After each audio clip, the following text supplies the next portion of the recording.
मैं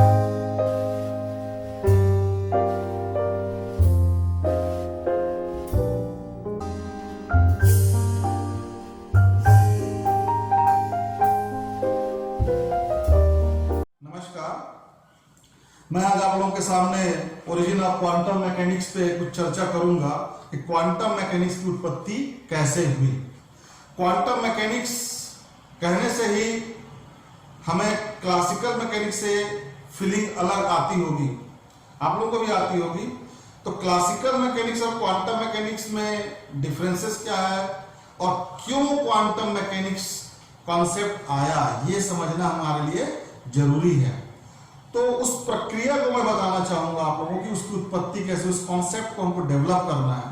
तो पहले हम आ जाते हैं लाइट पे। प्रकाश की जो घटनाएं हम पहले जानते थे, परावर्तन है, अपवर्तन है, व्यतिकरण है, विवर्तन है, ध्रुवण है। इन घटनाओं के बारे में आप जरा ध्यान से सोचें कि इन घटनाओं को हम किस प्रकार से एक्सप्लेन करते थे, कैसे हम समझते थे। आप व्यतिकरण को देखेंगे तो उसमें क्या होता है कि प्रकाश जो है, यंग्स डबल स्लिट एक्सपेरिमेंट तो पढ़े हैं, स्लिट से गुजरता है दो और आपस में व्यतिकरण होता है और फ्रिंजेस बनते हैं, डार्क फ्रिंज, ब्राइट फ्रिंज वगैरह। विवर्तन में क्या होता है, सिंगल स्लिट से गुजरता है और उसमें भी फ्रिंजेस बनते हैं, सेंट्रल फ्रिंज, सेकेंडरी फ्रिंजेस बनते हैं। ध्रुवण में क्या होता है कि कोई स्लिट होता है बहुत बारीक, वहां से लाइट जब गुजरती है तो उसमें कहते हैं कि इलेक्ट्रिक जो वेक्टर्स होते हैं वो एक ही डायरेक्शन में, एक ही प्लेन पे वाइब्रेट करते हुए रहते हैं। तो ये है क्या आखिर? ऊर्जा का वितरण है, डिस्ट्रीब्यूशन ऑफ एनर्जी कहते हैं, रीडिस्ट्रीब्यूशन ऑफ एनर्जी।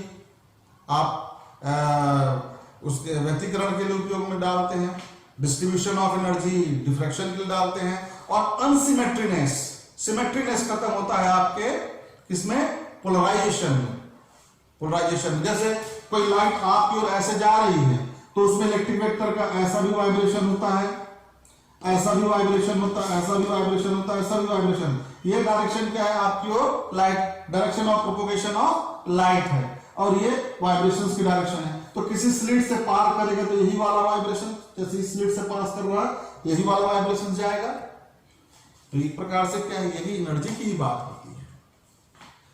लेकिन आपको मैं एक घटना का जिक्र करूंगा कि जिसके कारण क्वांटम मैकेनिक्स की उत्पत्ति हुई, उस घटना को आप जरा ध्यान से समझें। एक हम तीन प्रकार के मटेरियल लेते हैं, एक है टंगस्टन, टैंटलम और मॉलिब्डेनम। तीनों के एज इट इज मटेरियल हम लेते हैं। जैसे मान लीजिए ये मैंने लिया टंगस्टन और ये मैंने लिया टैंटलम और ये मैंने लिया मॉलिब्डेनम। ये हो गया आपका टंगस्टन और ये हो गया टैंटलम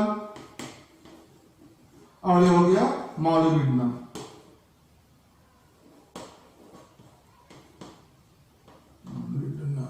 स्पेलिंग गलत हो सकता है भाई, ठीक, थोड़ा सा देख लेंगे। मॉलिब्डेनम MO लिखते हैं इसको, टंगस्टन का W। टंगस्टन, मॉलिब्डेनम और टैंटलम हम जब लेते हैं, एक जैसे मटेरियल लेते हैं और इसमें हम होल कर देते हैं, स्ट्रिप लिया और हमने होल कर दिया और तीनों मटेरियल को सेम टेम्परेचर पर हीट करते हैं। सपोज जो एक्सपेरिमेंट किया गया, आप लोग एक्सपेरिमेंट का नाम जानते हैं, ब्लैक बॉडी रेडिएशन के नाम से फेमस है, लुईस और प्रिंगजाइन के एक्सपेरिमेंट के नाम से। 2000 केल्विन तक हमने तीनों मटेरियल को हीट किया, गर्म किया। तो इससे जो हीट रेडिएशंस जो बाहर आते हैं उसमें बड़ी खास बात थी, क्योंकि तीनों अलग अलग मटेरियल के, हम जानते हैं अलग अलग मटेरियल को हीट करोगे सेम टेम्परेचर पे तो अलग अलग रेडिएशंस आते हैं। सब पदार्थ जो अलग अलग विकिरण देते हैं अलग अलग रेडिएशंस होते हैं, तो तीनों के भी डेफिनेटली अलग अलग होंगे, टंगस्टन, टैंटलम और मॉलिब्डेनम के। लेकिन ये जो होल हमने किए थे, होल जो थे उसमें, उस होल से जो रेडिएशंस बाहर आ रहे थे तीनों के एकदम आइडेंटिकल थे, बिल्कुल आइडेंटिकल। ये बड़ी अजीब बात थी भाई। मटेरियल तीनों अलग अलग, लेकिन तीनों में सब कुछ अलग, मतलब रेडिएशंस भी अलग आ रहा है, टेम्परेचर सेम रखा, लेकिन उस होल से क्यों सेम आ रहा? ये एक पहेली थी, ये एक पहेली थी। इस पहेली को सॉल्व किया पढ़ेंगे मैक्स प्लांक साहब ने 1900 सन 1900 में पढ़ा होगा आप लोगों ने। ऐसे ही कुछ और एक्सपेरिमेंट थे, जैसे एटॉमिक स्पेक्ट्रा के बारे में, फोटो इलेक्ट्रिक इफेक्ट के बारे में, क्वांटम इफेक्ट के बारे में। इन सब की व्याख्या जो है हम कोशिश करते थे कि क्यों होता है। क्लासिकल मैकेनिक्स जो मतलब पहले से स्थापित हमारे पास नियम थे, जिनको हम जानते थे, समझते थे, उन नियमों से समझाने का बहुत प्रयास किया गया, लेकिन सक्सेस नहीं हो पाया। तो मैं यहां पर आपको एक एग्जांपल से चालू करूंगा, उसी ब्लैक बॉडी रेडिएशन से। उस एक्सपेरिमेंट को आप जरा ध्यान से, ये जैसे हमने अभी 3 मटेरियल लिया था, टंगस्टन, टैंटलम और मोलिब्डेनम। इन तीनों मटेरियल पे खास बात थी कि जो हम एक टंगस्टन को लेकर चलते हैं, टंगस्टन का जो सरफेस है, बाकी सरफेस, उसका जो रेडिएशंस है 2000 केल्विन पे, वो ये वाला है कि जैसे जैसे आप देख रहे हैं वेवलेंथ बढ़ रहा है, उससे रिलेटेड एनर्जी बढ़ रही है। मतलब इस वेवलेंथ के कोरस्पॉन्डिंग रेडिएटेड एनर्जी जो है इतनी है। और इधर को आप ध्यान से देखिए, हमारा जो विजिबल रेंज चालू होता है, कहां से चालू होता है? 4000 टू 8000 अप्रॉक्स हम लेकर चलते हैं। मतलब ये 4000 एंगस्ट्रॉम से इधर, मतलब वो बहुत कम हल्का सफेद दिखाई देगा, क्योंकि पूरा रेंज है इसमें, ये पूरा रेंज है, तो वो थोड़ा थोड़ा सफेद जैसा दिखाई देगा। और 4000 इधर वाला कौन सा है? अल्ट्रावायलेट रीजन है इधर, है ना। तो ये तो हमारे लिए विजिबल नहीं है, तो इधर दिखाई नहीं देगा, ज्यादा एनर्जी रेडिएट हो रही है वो पोर्शन नहीं दिखाई देगा। लेकिन जिधर कम एनर्जी रेडिएट हो रही है यहां से वो दिखाई देगा। तो वो थोड़ा सा, चूंकि ब्लू वाला पोर्शन ज्यादा है, तो थोड़ा ब्लूइश व्हाइट जैसा दिखाई देगा, ठीक है। और वैसे ही वो जो कैविटी हमने होल किया था, उससे जो रेडिएशंस बाहर आ रहे हैं, वो एनर्जी ज्यादा है, वो एनर्जी ज्यादा है। ये कैविटी का है और ये आपके सरफेस का हम लेके चलते हैं। तो कैविटी में भी आप देखिए ज्यादा एनर्जी रिलीज हो रही है, और इसमें आप देखेंगे ये एनर्जी चूंकि ज्यादा है, तो ये ज्यादा रेडिएटेड या ज्यादा चमकीला दिखाई देगा। आप एक्सपेरिमेंट कर सकते हैं घर पे कि आप कोई भी लोहे की पत्ती लीजिए और एक स्क्रू ड्राइवर से होल कर दीजिए, या कील से होल कर दीजिए, और उसको चिमटी से पकड़कर किस में रख देंगे? चूल्हे में रख दीजिए, गैस में। अब थोड़ी देर बाद जब गर्म होगा तो जो होल वाला पोर्शन होता है वो ज्यादा चमकीला होता है, और जो सरफेस वाला पोर्शन होता है कम चमकीला होता है। ऐसा आपने फील किया होगा। तो ये बिल्कुल वही चीज है। देखिए यहां पर एनर्जी ज्यादा है, ये रिलेटेड एनर्जी इस पे ज्यादा है, तो ये एरिया ज्यादा है, तो ज्यादा एनर्जी उससे रिलीज हो रही है, ठीक है। अब हम ट्रेडिशनल जो ब्लैक बॉडी रेडिएशंस का जो ग्राफ हमारी किताबों में दिया रहता है, उसके एक्सप्लेनेशन को, उसको हम समझते हैं कि वो ग्राफ क्या कहता है ब्लैक बॉडी रेडिएशन का। उस ग्राफ के आधार पर, ये वो ग्राफ है जिसको हमको एक्सप्लेन करना है, लुईस प्रेंगजाइन के द्वारा प्लॉट किया ग्राफ। तो मैं इसको तो एक्सप्लेन करूंगा, लेकिन एक छोटी सी बात आपसे कहना चाहता हूं कि आप घर पे उस एक्सपेरिमेंट को कर सकते हैं, क्योंकि आप सभी साइंस के स्टूडेंट हैं। एक छोटा रेगुलेटर बस आपको चाहिए होगा, और एक जो बल्ब आता था ना पहले 100 वाट वाला गोल वाला, उस बल्ब को लीजिए, उसमें रेगुलेटर फिट कीजिए ताकि उसके करंट को हम कंट्रोल कर सकें। तो एक बड़ा मजेदार चीज आपको मिलेगा। आपने अनुभव भी किया हो, कभी कभी देखते होंगे कि जब लाइट डिम हो जाती है तो वो फिलामेंट जलता है, लेकिन उतनी प्रकाश नहीं आती जितना लाइट फुल होता है तो आती है, इलेक्ट्रिसिटी फुल होता है तो आती है। तो उस चीज को आप यहां पर समझेंगे। मान लीजिए आपने एक बल्ब को रेगुलेटर में फिट कर दिया, ये बल्ब ले लिया आपने, ऐसे बल्ब ले लिया और इसको आपने कनेक्ट कर दिया। कनेक्ट कर दिया और यहाँ पर आपने एक रेगुलेटर लगा दिया, रेगुलेटर के थ्रू आपने मेन स्विच से कनेक्ट कर दिया, तो बल्ब जलेगा। ये स्विच, ये मेन जो रेगुलेटर है उससे, जैसे पंखे का होता है वैसे। तो अब जैसे जैसे रेगुलेटर को बढ़ाते जाएंगे तो बहने वाली धारा का मान बढ़ेगा, धारा का मान बढ़ेगा तो फिलामेंट में आने वाली रोशनी बढ़ेगी, रेडिएशंस बढ़ेंगे, विकिरण बढ़ेगा, है ना। ये आपने फील कर किया है। और शून्य पोजीशन पे रहेगा रेगुलेटर, तो इसमें से कोई धारा नहीं जाएगी, बल्ब बिल्कुल नहीं जलेगा, पता भी नहीं चलेगा। लेकिन जैसे इसको थोड़ा सा आप बढ़ाते हैं, रेगुलेटर को 0 से ऊपर ले जाते हैं, तो धारा बहेगी, लेकिन दिखेगा नहीं दिखेगा। इसका मतलब ये नहीं है कि इसमें हीट डेवलप नहीं हो रहा है, इसका यह मतलब है कि उसमें से रेडिएशंस निकल रहे हैं, लेकिन वो हमारे दृश्य प्रकाश के क्षेत्र में नहीं है। इसी ग्राफ को मैं यहां पर थोड़ा सा आप लोगों को समझाने के लिए, मान लीजिए ये हमारा रेंज 4000 से ये 7000 या 8000 तक का ये हमारा रेंज है। 4 × 10⁻⁻6 to 7 × 10⁻⁻6 मीटर तक, इस रेंज में। तो इस रेंज में वो नहीं है, इसलिए वो दिखाई नहीं दे रहा है। तो इसका मतलब है वो कुछ इस तरफ है, इंफ्रारेड रीजन में। इंफ्रारेड रीजन में है तो ग्राफ कुछ ऐसा होगा उसका, ठीक है। अब इसको थोड़ा और करंट को बढ़ाते हैं, वोल्टेज को बढ़ाते हैं। वोल्टेज को आप समझ लीजिए टेम्परेचर के डायरेक्टली प्रोपोर्शनल, तो ज्यादा बेहतर होगा। जैसे जैसे इसका वोल्टेज बढ़ाते हैं तो थोड़ा सा लाल दिखाई देना शुरू करेगा, थोड़ा वो लाल दिखाई देना शुरू करेगा। ठीक वैसे ही बेटा, जैसे लोहे को आप जब गर्म करते हो तो शुरू में लाल दिखाई देता है, फिर पीला दिखाई देता है और अंतिम में सफेद दिखाई देता है। जैसे जैसे अब इसका हम नॉब को बढ़ाते हैं, धारा का मान, करंट बढ़ता है, धारा का मान बढ़ता है, तो ये थोड़ा रेड दिखाई देने लगता, लाल। जब वो लाल दिखाई देने लगता है तो ये कह सकते हैं कि वो ये 7000 या 8000 इस रेंज के आसपास रेड होता है। तो इससे जो रेडिएशंस बाहर आ रहे हैं, वो रेडिएशंस जो हैं इस रेंज में हैं, तो वो कुछ इस तरीके से है, इस तरीके से दिखाई देंगे। आप थोड़ा सा हल्का रेडियस, जैसे और बढ़ाते हैं टेम्परेचर बढ़ाते हैं बोले या वोल्टेज बढ़ाते हैं, दोनों एक दूसरे के डायरेक्टली प्रोपोर्शनल मान के चलेंगे कि आप वोल्टेज बढ़ा रहे हैं मतलब टेम्परेचर इंक्रीज कर रहे हैं फिलामेंट का। तो वैसे वो रेड से थोड़ा और ज्यादा रेड होने लगता है, वो कुछ इस तरीके से आएगा टेम्परेचर वोल्टेज बढ़ाने पे। उसके बाद और बढ़ाएंगे तो वो रेड से थोड़ा येलोइश होने लगेगा, उसकी ब्राइटनेस बढ़ने लगती है, तो वो कुछ इस रेंज में आएगा, 5000 के आसपास के रेंज में आएगा।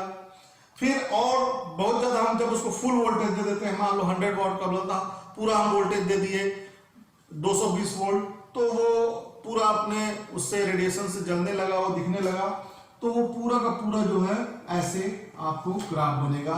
तो ये 4000 to 7000 या 8000 जो भी रेंज है, इस रेंज के सभी वेवलेंथ्स, सभी तरंगदैर्घ्य क्या होते हैं, रेडिएट होते हैं, विकिरित होते हैं, जिसके कारण वो बल्ब जो है थोड़ा व्हाइटिश हो जाता है, व्हाइट कलर का दिखाई देता है, सफेद दिखाई देती है रोशनी। अब इन्हीं बातों को हम ब्लैक बॉडी रेडिएशंस में समझते हैं कि ब्लैक बॉडी रेडिएशंस आप देख रहे हैं, उसका ग्राफ बना हुआ है जो लुइस और प्रेंजाइन के द्वारा किया गया एक्सपेरिमेंट का था।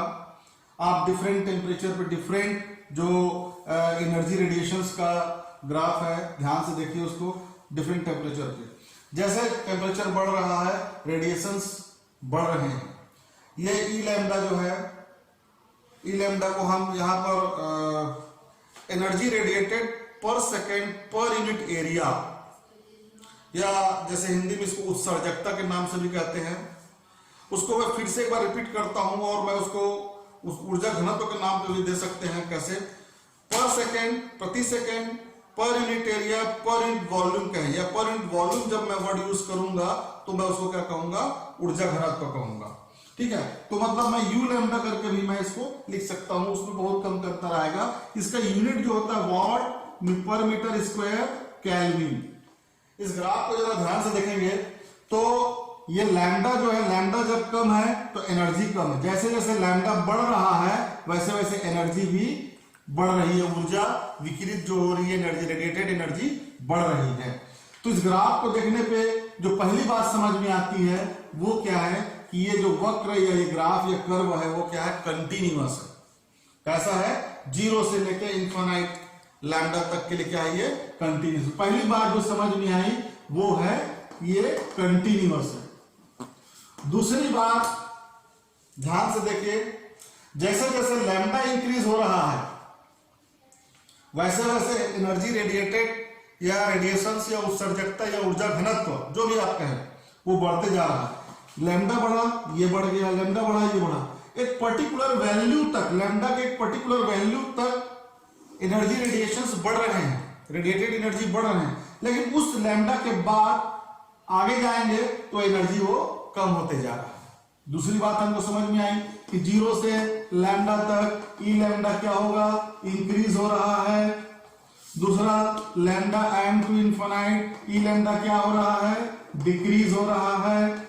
ये हम इसको लैम्डा एम बोले मैक्सिमम, इस पॉइंट को हम ऐसे लिख दे तो इसके बाद क्या हो रहा है, डिक्रीज। दूसरी बात जो समझ में आई उसको आप ध्यान से देखिए, ये इस वक्र और इस एक्सिस के बीच का जो एरिया है ये क्या बताता है, total energy radiated at particular temperature. इस टेम्परेचर पे 998 केल्विन टेम्परेचर पे ये एनर्जी, इतनी एनर्जी रेडिएट हुई। इस रेडिएटेड एनर्जी में बहुत सारे वेवलेंथ्स हैं, 0 टू इन्फिनाइट के बीच बहुत सारे वेवलेंथ्स हैं। ये टोटल एनर्जी रेडिएटेड है, that is directly proportional to T to the power 4. Here the temperature of the body is an absolute temperature. कोई बॉडी है, ब्लैक बॉडी, उसका टेम्परेचर है ये T पर घात 4 के समानुपाती होता है। चौथी बात देखिए ध्यान से, अब इसको बहुत इंपॉर्टेंट है कि पर्टिकुलर एक लैम्डा एम के संगत जो ई लैम्डा है, लैम्डा एम के संगत क्या है, ई लैम्डा है, उसको ध्यान से देखते जाइए। इस टेम्परेचर के लिए ये है और इस टेम्परेचर के लिए ये लैम्डा एम है, इस टेम्परेचर के लिए ये लैम्डा एम है। तो जैसे जैसे टेम्परेचर बढ़ता है, जैसे जैसे टेम्परेचर बढ़ता है, अधिकतम ऊर्जा के संगत तरंगदैर्घ्य, अधिकतम ऊर्जा के संगत कोरस्पॉन्डिंग वेवलेंथ जो है डिक्रीज होते जा रहा है। दिख रहा है, जैसे जैसे टेम्परेचर इंक्रीज होते जाता है वैसे वैसे जो मैक्सिमम एनर्जी के कोरस्पॉन्डिंग वेवलेंथ है वो कम होते जाता है। मतलब मैक्सिमम एनर्जी के कोरस्पॉन्डिंग जो वेवलेंथ है लैम्डा एम वो कम होते जाता है, मतलब वो टेम्परेचर पे क्या है, वो इनवर्सली प्रोपोर्शनल है। ठीक, उसके बाद एक और चीज सामने आई, पांचवी बात है, ध्यान से देखिए, जैसे जैसे टेम्परेचर बढ़ता है ऊर्जा का मान अलग अलग तरंगदैर्घ्य के लिए बढ़ते जा रहा है। इस वेवलेंथ के लिए इस टेम्परेचर पे 998 पे ये एनर्जी है, इसी वेवलेंथ के लिए 1095 केल्विन पे ये एनर्जी है, और इसी वेवलेंथ के लिए आपका 1449 केल्विन पे ये। तो आप इस पॉइंट को ध्यान से देखते जाइए, जैसे जैसे टेम्परेचर बढ़ रहा है ये एनर्जी रेडिएटेड भी पर्टिकुलर उस वेवलेंथ के लिए भी बढ़ रहा है। तो ये प्रोपोर्शनल है, E lambda is proportional to T to the power 5। यहां पर एक बात मैं आपसे कहना चाहता हूं कि ये जो ग्राफ बना है किसके लिए है, ब्लैक बॉडी के लिए। Black body radiations, black body का मतलब वो होता है जो अपने ऊपर आपतित जितनी भी रेडिएशंस हैं वो सारे को वो एब्जॉर्ब कर लेता है, ठीक है, और उसी को वो सारे को पर्टिकुलर टेम्परेचर पे जब हॉट होता है वो तो वो इमिट भी करता है। ये ब्लैक बॉडी रेडिएशन का, इसको हम आइडियल ब्लैक बॉडी तो होता नहीं है, इसलिए हम क्या करते हैं, कैविटी का डिजाइन मानते हैं, कैविटी सोचते हैं। ऐसे एक इंक्लोजर में लेता हूं, आपको ये बात जब मैंने शुरू में टंगस्टन, मॉलिब्डेनम और टैंटलम के बारे में बताई थी, वहीं पर ले जाकर इस बात को फिर से यहां पर लेके आता हूं। जब इस कैविटी के अंदर कोई रेडिएशन चला जाता है तो वो यहां पर रिफ्लेक्ट होगा, इधर रिफ्लेक्ट होगा, इधर रिफ्लेक्ट होगा, इधर रिफ्लेक्ट होगा, लेकिन इससे बाहर निकलने की संभावना कम हो जाती है या नहीं के बराबर होता है। या उसके बाद हमने इसको जैसे रेडिएशन अंदर गया उसके बाद हमने इसको क्लोज कर दिया, मतलब सारे रेडिएशन अंदर में है। तो ये ब्लैक बॉडी रेडिएशंस की तरह बिहेव कर रहा है, ब्लैक बॉडी की तरह बिहेव कर रहा है, क्लियर है। तो ब्लैक बॉडी जो रेडिएशंस होते हैं उनका जो इमिशन है, उसमें जो उत्सर्जन होता है, विकिरण होता है, वो पदार्थ पर निर्भर नहीं करता। ठीक वैसे ही जैसे हमने पढ़ा था ना, टंगस्टन का हो, चाहे मॉलिब्डेनम का हो, चाहे टैंटलम का हो, जो हमने होल किया था, उस होल से रेडिएशन बिल्कुल आइडेंटिकल थे यदि टेम्परेचर सेम है तो। क्लियर है? बिल्कुल के बिल्कुल वो आइडेंटिकल थे। लेकिन जो सरफेस है, बाकी मटेरियल है, यहां से जो रेडिएशंस होंगे, यहां से जो रेडिएशंस होंगे, वो डिपेंड करते हैं पर्टिकुलर मटेरियल पे और टेम्परेचर पे। उस समय पे हम E lambda is directly proportional to T to the power 5 लिखेंगे, लेकिन साथ में और चीज, एक और चीज आ जाएगी, वो एक और चीज आ जाएगी, वो कहलाएगा आपका E, emissivity. That emissivity depends on the material and the temperature of the body and T to the power 4 or 5 जो भी है। ये सिर्फ और सिर्फ ब्लैक बॉडी के लिए है, और ये जो है आपका नॉर्मल कोई भी मटेरियल के लिए हम इसको लगा सकते हैं। ठीक है, यहां तक बात क्लियर हो गई। अब किस बात को किसने कैसे एक्सप्लेन किया इस ब्लैक बॉडी रेडिएशंस का, उसको देखते जाइए। ये जो आप देख रहे हैं कि lambda is proportional to 1/T, ये विंस डिस्प्लेसमेंट लॉ कहलाता है। यहाँ पर lambda M into T is equal to, जब बी लिखेंगे तो बी एक कांस्टेंट है, इसकी वैल्यू होती है 0.2889 मीटर केल्विन। वैसे ही ये आपका स्टीफन्स लॉ है, स्टीफन बोल्ट्जमान कांस्टेंट आएगा इसमें, sigma T to the power 4, जहाँ स्टीफन बोल्ट्जमान कांस्टेंट है, इसकी वैल्यू होती है 5.67 10 टू द पावर -8 जूल पर केल्विन टू द पावर 4। और ये भी विंस का ही लॉ है। इस तरीके से हम एक्सप्लेनेशन पाते हैं।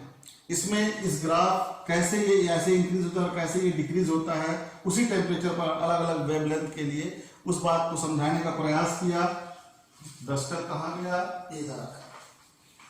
तो उस बात को मैं भी कोशिश करता हूं कि इस कहानी से जो मुख्य बातें निकल के आई, ये आपको समझना भी जरूरी है।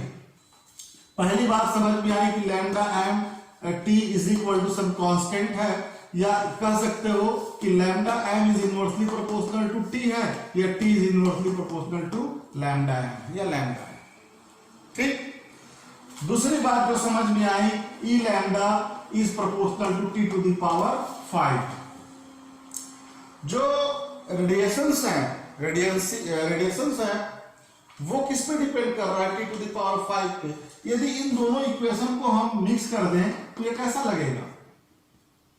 इज प्रोपोर्शनल टू 1/लैम्डा लगेगा, लैम्डा टू द पावर 5 आएगा ना? क्लियर है? ठीक है। तो एक बात विन साहब ने समझाने का जो प्रयास किया वो ये कि जो ई लैम्डा है, उत्सर्जकता है या एनर्जी डेंसिटी या ऊर्जा घनत्व है, वो लैम्डा पे भी डिपेंड करता है और टेम्परेचर पे भी डिपेंड करता है। मतलब ई लैम्डा जो है वो किसी फलन को हम लेकर परिभाषित करते हैं, कोई फंक्शन है, लैम्डा टी का फंक्शन है, उस पर वो डिपेंड करेगा। ये तो प्रैक्टिकल के इससे समझ में आ गया।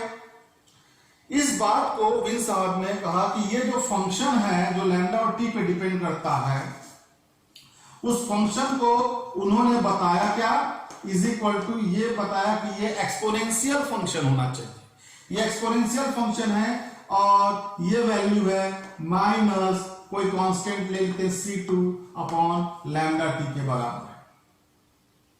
तो हम कंपाइल करके लिखें टोटल एनर्जी जो रेडिएटेड है, total energy radiated in the range, या total energy radiated for the range of lambda to lambda plus D lambda, lambda और डी लैम्डा के बीच। ये हम छोटा सा लेते हैं डी लैम्डा।